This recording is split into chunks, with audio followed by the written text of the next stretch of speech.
Bonjour à tous et bienvenue dans Focus. Aujourd'hui, nous rendons hommage au père fondateur de la Côte d'Ivoire moderne au moment où nous célébrons le 7 décembre, la date de son décès en 1993. Bienvenue.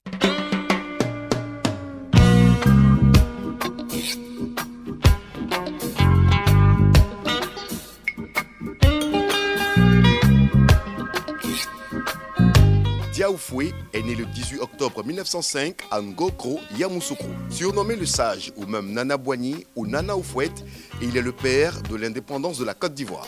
Originaire du royaume Akoué, polythéiste, de son nom d'origine, Dia Oufoué, il y ajouta le nom Boigny, signifiant le bélier en baoulé. Dia Oufoué Boigny est le petit-neveu de la reine Yamousso et du chef de village Kouassingon. Lorsque ce dernier est assassiné en 1910, le jeune Dia est appelé à lui succéder à la tête de la chefferie. En raison de son jeune âge, son beau-père Ngro Dibi, son père étant déjà mort, devient régent. Compte tenu de son jeune âge, l'administration coloniale décide de l'envoyer à l'école du poste militaire de Bonzi, situé près du village, puis en 1915 à l'école primaire supérieure de Bingerville, ce malgré les réticences de sa famille. Cette même année, à Bingerville, il se convertit au christianisme, considérant cette religion comme le signe de la modernité. Il se fait baptiser Félix. Brillant élève, il intègre en 1919 l'école normale William Ponty, où il obtient son diplôme d'instituteur, et enchaîne en 1921 avec l'école de médecine de l'Afrique occidentale française, où il sort major en 1925. Il s'est saigné à blanc pour nous, ces petits enfants. Il a consacré sa vie pour nous, ces petits. Faut pas demander au bon Dieu sa barbe. Faut pas demander au bon Dieu sa barbe. De 1925 à 1944, il sera médecin des services de santé de l'administration de l'Afrique occidentale française. En 1932, Félix Houphouët-Boigny se désiste en faveur de son jeune frère à la tête de la chefferie. Mais la mort de celui-ci, en 1940, l'oblige finalement à accepter d'être chef de canton. En 1944, il crée le syndicat agricole africain qui devient le premier organisme autochtone d'Afrique noire à opposer une résistance à certaines méthodes de l'administration et du secteur privé européen. Il soustrait ainsi 2000 petits planteurs africains de Côte d'Ivoire aux réquisitions du trop célèbre travail forcé, constitue des coopératives et obtient que les manœuvres soient payées 20 francs par jour au lieu de 3 francs 50. Et il abandonne alors la carrière médicale et décide de se consacrer totalement à l'action politique. Élu député à la première Assemblée constituante française en 1945, malgré la violente opposition de l'administration coloniale, il devait constamment demeurer le représentant de la Côte d'Ivoire au Parlement français jusqu'en 1959. Sa première action parlementaire en arrivant à Paris, où il ne trouve des appuis qu'auprès du groupe communiste de l'Assemblée, est d'obtenir l'abolition du travail forcé. L'abolition du travail forcé est devenue historiquement sous le nom de la loi Houphouët-Boigny. En octobre 1946, se déroule à Bamako, sous son initiative et sous sa présence, le congrès constitutif du Rassemblement démocratique africain. Il est élu président de ce parti de combat anticolonialiste en même temps que président du Parti démocratique de Côte d'Ivoire, le PDCI, section du Rassemblement démocratique africain. De 1946 à 1952, il sera conseiller général de la Côte d'Ivoire, puis de mai 1957 à mai 1958, président du Grand Conseil de l'Afrique occidentale française, où il a été élu dès 1947.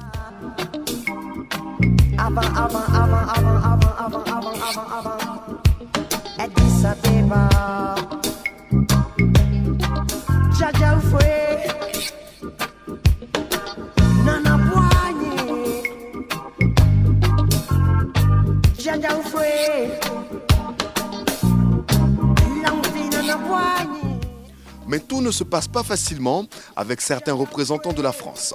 En février 1949, un mandat d'arrêt est lancé contre lui à la suite d'incidents au cours d'une réunion politique à Treichville où il y a eu des morts et des blessés.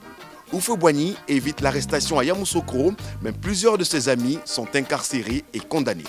En 1951, il trouve en France de nouveaux appuis politiques, notamment auprès de l'Union démocratique et socialiste de la Résistance, petite formation parlementaire charnière dirigée par René Pleven et François Mitterrand. Il se désolidarise du Parti communiste français, adhère donc à l'UDSR et prêche dans son pays l'action légale pour la libération de la Côte d'Ivoire. Les élections législatives de 1956 consacrent dans toute l'Afrique la victoire du Rassemblement démocratique africain. Houphouët-Boigny accepte ainsi de participer au gouvernement français. Ministre délégué à la présidence du Conseil du 1er février 1956 au 13 juin 1957, il participe à la mise au point de la célèbre loi cadre sur l'autonomie interne des territoires français d'Afrique.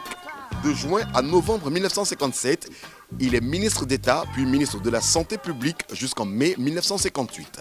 L'arrivée du général de Gaulle au pouvoir amorce un tournant non seulement pour la France, mais surtout pour l'Afrique. Ministre d'État, Houphouët-Boigny participe à l'élaboration de la Constitution de la Ve République pour tout ce qui concerne la communauté. Le 8 juin 1959, il remet sa démission du ministre de la République française pour pouvoir conduire personnellement son pays vers l'indépendance.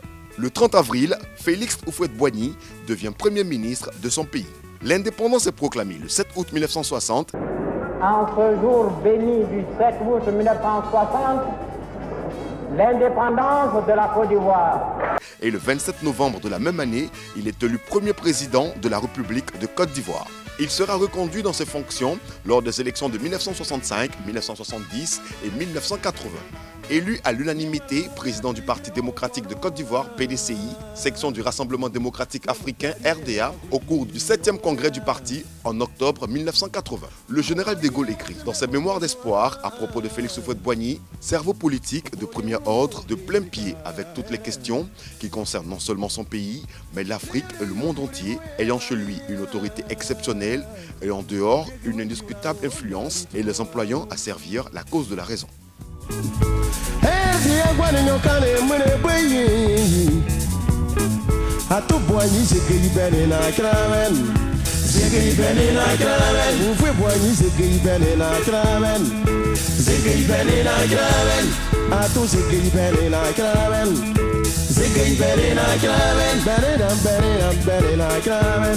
La Côte d'Ivoire a connu une croissance. Le PIB, multiplié par 12 en volume constant, entre 1960 et 1978, passe de 145 à 1750 milliards de francs CFA, tandis que la balance commerciale ne cesse d'enregistrer des excédents. L'origine de cette réussite économique est née du choix du président de privilégier le secteur primaire au secteur secondaire. Ce essor économique modifie profondément le mode de vie des Ivoiriens, entraînant une accentuation de l'exode rural et la hausse du revenu annuel moyen par ménage qui atteint 500 000 francs CFA en 1980. C'est ce qu'on a appelé le miracle ivoirien. Le 31 mai 1990, le président Félix Houphouët-Boigny autorise le pluralisme politique et syndical en Côte d'Ivoire. Nous voulons le changement. Nous le souhaitons dans ce pays. Mais à condition que ce changement se perd dans la paix et dans l'ordre. Ce que nous cherchons dans ce pays, c'est la paix. La paix pour tous.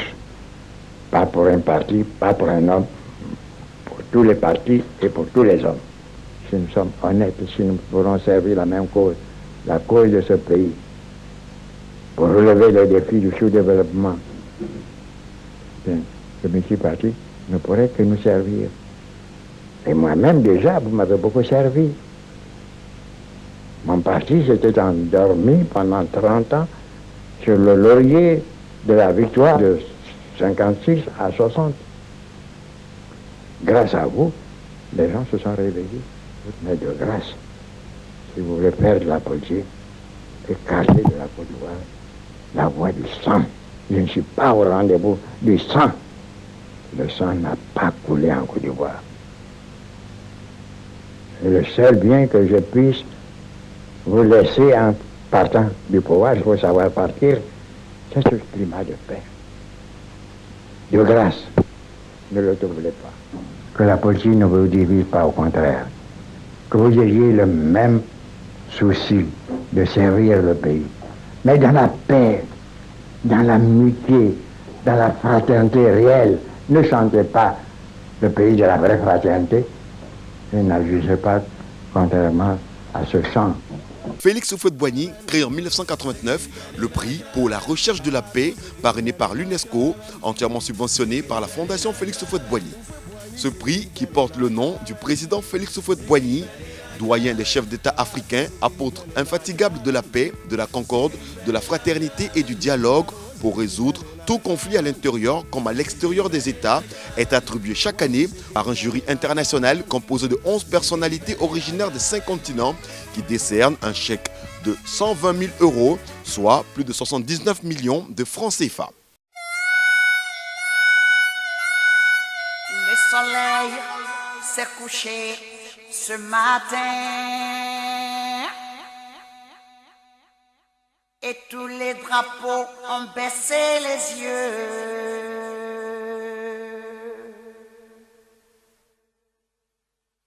Devant ce char d'assaut, nos sanglots montent là-haut. Seul dans son linceul, orange, blanc, vert. À la mort du président Félix Houphouët-Boigny, le 7 décembre 1993, l'unité du pays, symbolisée par ses obsèques grandioses et consensuelles, le lundi 7 février 1994, est toujours maintenue. Certes, le baobab est tombé, mais l'ébène est là pour nous protéger et nous assister pour un second miracle ivoirien. Repose en paix, le sage Nana Boigny.